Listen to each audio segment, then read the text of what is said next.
Angry Joe, and I'm here with Ricardo, who is one of the lead game designers on Dishonored. Now, I just got done seeing the demo. I gotta say, I was impressed. Okay, it played right after the Elder Scrolls Online, and then Dishonored came out. I was like, bam, bam, bam, bam. Like, what's really cool about it is that I expected a little bit more of a linear adventure sort of kind of thing, because it's not like an open world like, Elder Scrolls is. However, I was impressed how you can approach missions in a variety of different ways. And it wasn't just PR speak. You really could. They showed that in the demo. So could you speak to us a little bit about how important that was to you and what makes that game sort of non-linear and how you can do that? Yeah, it's when you look at the game, it's definitely not open world, but it's easy to see how you might think that just by looking at it, because the way our missions are structured, they're very open-ended. So there's a definite order to the way that you progress through the missions in the game. But every time we drop you into one of the mission spaces, which all take place in the city of Dunwall, it's kind of up to the player to I'm gonna go directly after the target, or I'm gonna do some side quests first that might help me. And then even when I'm going after the target, it's like he's in this building and there's 10 or 12 different ways to get into the building depending on the powers I've picked, where I've explored, things like that. So for real, no doubt. One time he possessed a fish. I completely unexpected. He possessed a fish. It swam in, over the sewers, and it was just crazy. Or he went on the roof. Then one at a time, he could just kick in the door and go through the front door.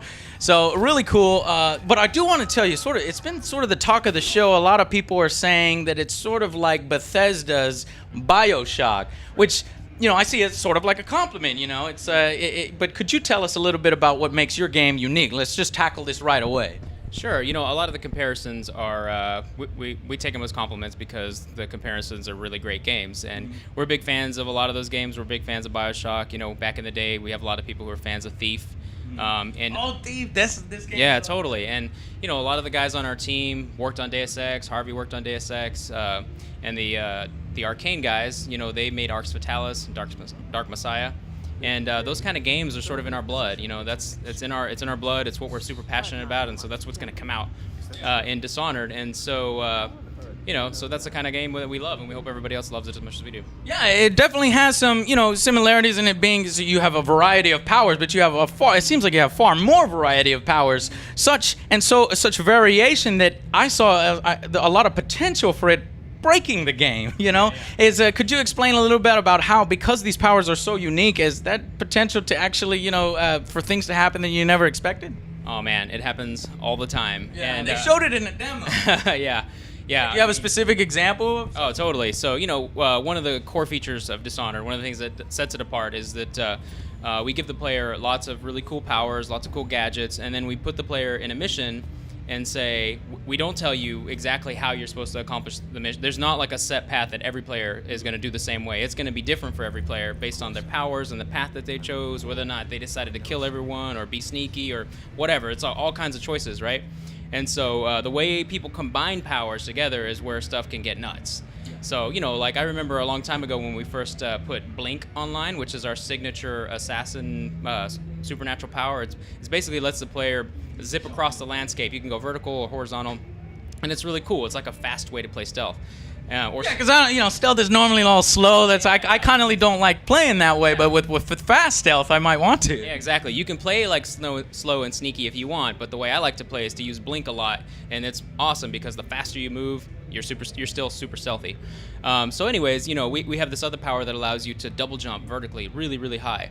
And so if you combine double jump with Blink, one time we saw a player race across a rooftop, double jump, and then blink across the sky 20 or 30 yards, and they blew past all these guards and checkpoints.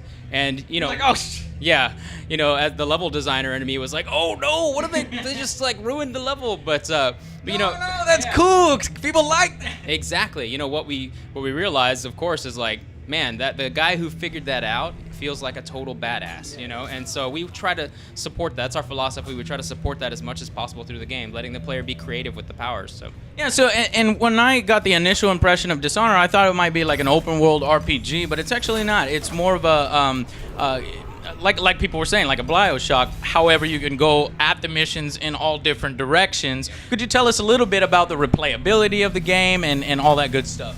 Yeah, totally. So, one of the things that Dishonored is a single-player only game, but Oh, so there's no multiplayer? there's no multiplayer. We focused all of our energy on handcrafting every square inch of the city and all the single-player elements.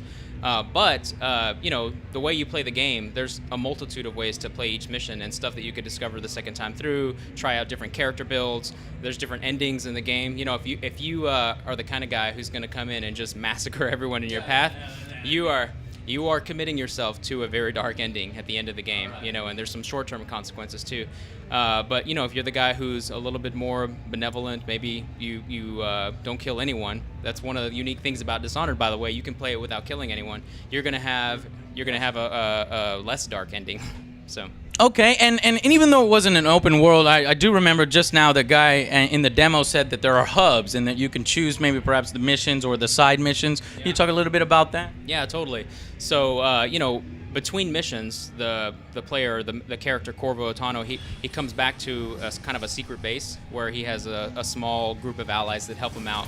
They give him information about his mission, they kind of set him up, and one of the characters is a kind of an inventor, scientist character who will upgrade your gear for you, and you've got a buddy who he drives the boat because the city is kind of on a river, and he drives the boat that takes you to the different locations, and he's really cool. Everybody loves him.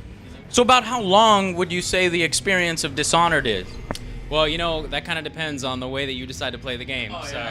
So if you're the guy who is like, I'm totally just going to focus on completing the main objective and just race to the end, you're going to have a much shorter game than the guy who decides to play really slow and stealthy, or the guy who's like, I'm going to do all the side quests, I'm going to upgrade everything I possibly can, find out about all the secondary characters, really explore the city. That guy's going to have a much longer game. So it totally depends on your playstyle, actually. Oh, that's a good point. So what kind of rewards and incentives are there for exploring the city? Obviously, this is a really unique style. I'm excited about playing within this sort of art style, and I mean, some of these designs and artwork is really well done.